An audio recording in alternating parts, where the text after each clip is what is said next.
Hi, my name is Adam Sykes, founder of Swiftcase, professional productivity platform. So number one is, who are your audience? Now, do you know what they look like? Do you know what your perfect customer is? Do you have a buyer persona? How old are they? What do they like doing?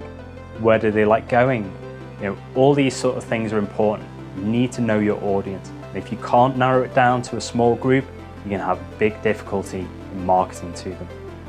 Number two is, where are they? So this is not where they are geographically, but where do they hang out? What blogs do they read? What newspapers do they read? Do they watch videos on YouTube? Are they on TV? Do they watch anything specific? Which particular magazines do they read? Is there an industry-specific magazine that you can be involved with? Is it a particular newspaper, a particular blog that you could write a guest blog on? Get where they are.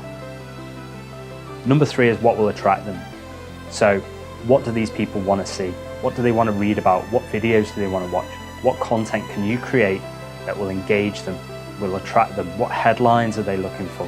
What thing will hook them in? Are they looking for the latest recipe? Are they looking for cool mountain bike trails that they can try out? All these things might not seem immediately obvious, but if you sell bike insurance, your key customers are mountain bikers. They maybe want to know about what's the best trail, what's the best tech, what's the best bike equipment that they can get, who does good travel arrangements, where can they go for the next big thrill. All this sort of thing may not seem immediately obvious when you talk about the world of insurance, but when you start seeing about what your customers are interested in, it's the bikes they're interested in, not the insurance, and can you use that to drive customers towards you? Number four is, sell the result. So how will your product or service change their life? What will the service actually provide that is going to blow them away? What's the new feature that no one else has got? What's the new service that no one else provides? What is going to change their life completely? Can they engage with your system 24/7? If they want to actually speak to someone at the weekend, can they do that through your system? Is it going to make things easier? Are they going to have more time? Are they going to have more money? What's going to make their life much better? And tell them. Number five is, change their life. Deliver on your promise. Change their life. Create the result that you've promised them. Provide your service or your product. Make them involved in a movement. So people want to be part of Apple. They want to own an Apple product. It's part of a community. People like to be part of a community. So sell a movement. Make your product and your service and the solution that it provides and the change of their life, make it into a movement, not just an incremental improvement. And you will find you'll get better customer loyalty, better customer satisfaction, and overall you'll be able to grow your business, which is what we want to do. If you use the right tools for the right jobs, you become more productive and you'll be able to grow your business. So I once received an entire project proposal on a spreadsheet, line by line, hidden in the cells, couldn't see any of it. They were overflowing, just totally unreadable. I had to copy and paste everything into a Word document just to see what was going on. Now this came from an accountant, and accountants love spreadsheets, but they'd used the wrong tool for the wrong job. Spreadsheets are not for writing proposals. Spreadsheets aren't for writing large volumes of text. They're there for numbers, they're there for analysis. So the next big thing that I see spreadsheets used for that's completely wrong is a client list. Now, your business might be growing, you need to keep track of your clients. You might want to keep their contact information, what jobs you're doing for them, who's currently dealing with them as the account manager, and all this information is important. And the first thing that people do is they go, let's put it in a spreadsheet. So we end up with this spreadsheet which has got columns for each item of data that you want to keep about someone. So there's a column for their road, there's a column for their town, there's one for their county, etc., to an address. You've got phone number, fax number in the old days, email addresses, all this information all across columns. And what happens is, over time, more and more columns get added. So you scroll into the left, you scroll into the right just to find a phone number and who you need to speak to at the business. And the file just gets too big. It gets totally unmanageable. you can't find any of the right information, it gets overwritten because people have typed in the wrong row or the wrong column. It's not put in a consistent format, as some people are using 4 columns from an address, others are using 5. If they've got a business name and the building name, which column does it go into? And it all becomes inconsistent. The problem is that a spreadsheet isn't the right tool for the job. A CRM is the right tool to keep track of your customers. A CRM would give you a file for each customer, allow you to put in their contact details, what work you've been doing for them, and it would actually help you to run your business much more productively. Okay, the third way that I see that businesses often use spreadsheets totally incorrectly is to manage their tasks, to manage the work that they've got to do on a day-to-day basis.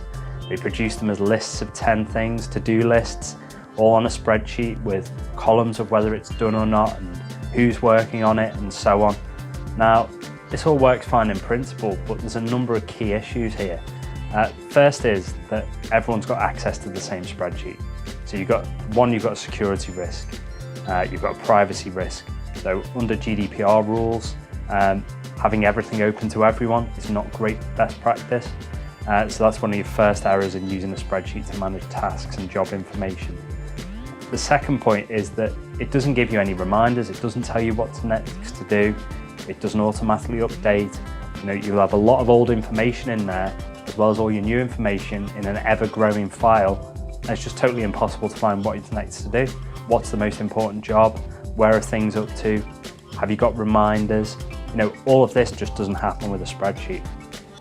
Then you've got compliance. So a spreadsheet doesn't help you keep compliant with your SLAs. It doesn't help you keep compliant with regulations. It doesn't have that ability. It's a list. Effectively, you're using a spreadsheet as a list. You may as well use a Post-it note. It's just causing you extra problems. So when you use spreadsheets, you've got a whole host of issues, whatever you're using it for. If it's in a shared office environment, are people trying to access the file at the same time?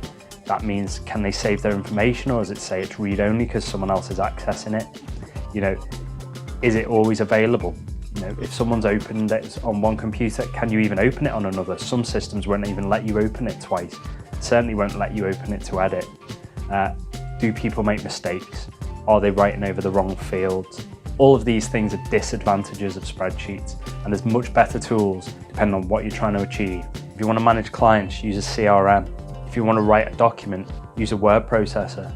And if you want to manage your workflow, use a workflow management system. If you use the right tools for the right jobs, you become more productive and you'll be able to grow your business. I'm going to go through 5 key time wasters that you can quit today and have more hours to be more productive.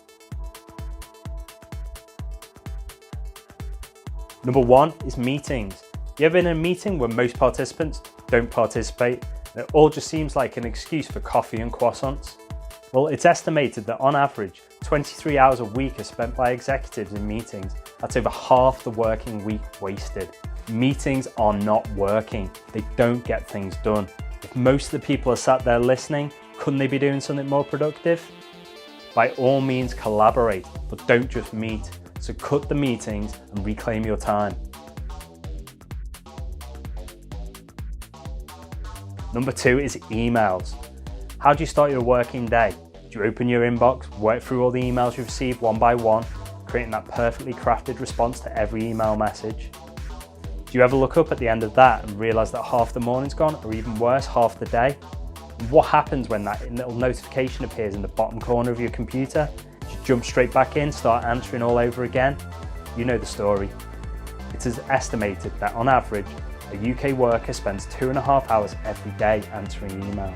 That's nearly 6 weeks a year wasted. If you're answering emails when they come in, you may be guilty of tackling your tasks chronologically rather than by order of priority.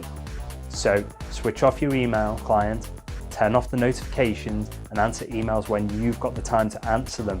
Prioritize which emails are more important and reclaim your time from email. Number 3 is planning, or more importantly, the right level of planning.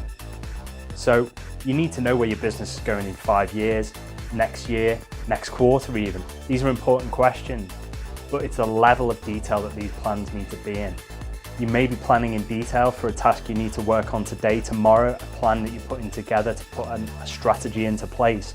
But that doesn't translate to the 5-year goal or even the 1-year goal, where a much lower level of detail can be put into place. If you spend time creating detailed plans for the next 5 years, you're going to spend a lot of time planning. As life happens, things come up, plans will need to change. And if you've just spent all your time recreating plans over and over again, you're not going to get anything done. So plan at the right level of detail and get things done. Number 4 is work. Now you're going to have to work to drive your business forward. Don't get me wrong, you're going to have to work very hard. But the problem comes when, are you doing the right work? Is the task that you're actually working on now actually contributing towards your business goals? Can someone else do it? Can you delegate it? Can you outsource it? Can someone do the job that you're doing now better, cheaper, and in a faster time? If that's the case, well then why are you doing it? Delegate, outsource, do it now. Or even cut it. Does the task even need to be done? Can you do something else instead? Think about these things before you just go on. A busy person is not necessarily a productive person. Number 5 is negativity. Running your own business is hard. You have to keep many plates spinning. If you concentrate too long on the one that's wobbling, then the others will start to fall. And there's nothing that spreads around a team faster than negativity. If something's going wrong, try a different strategy. If that doesn't work, try something else. Keep moving forward. There's always another perspective. So don't get negative, try something new and reclaim your productivity. If you've got any comments on what I've been through, please leave them below. Or if you've got any other ideas of how to make your business more productive, please add them too. And don't forget to subscribe. I've been Adam Sykes, founder of Swiftcase, the professional productivity platform, and I look forward to seeing you next time. Thanks for watching.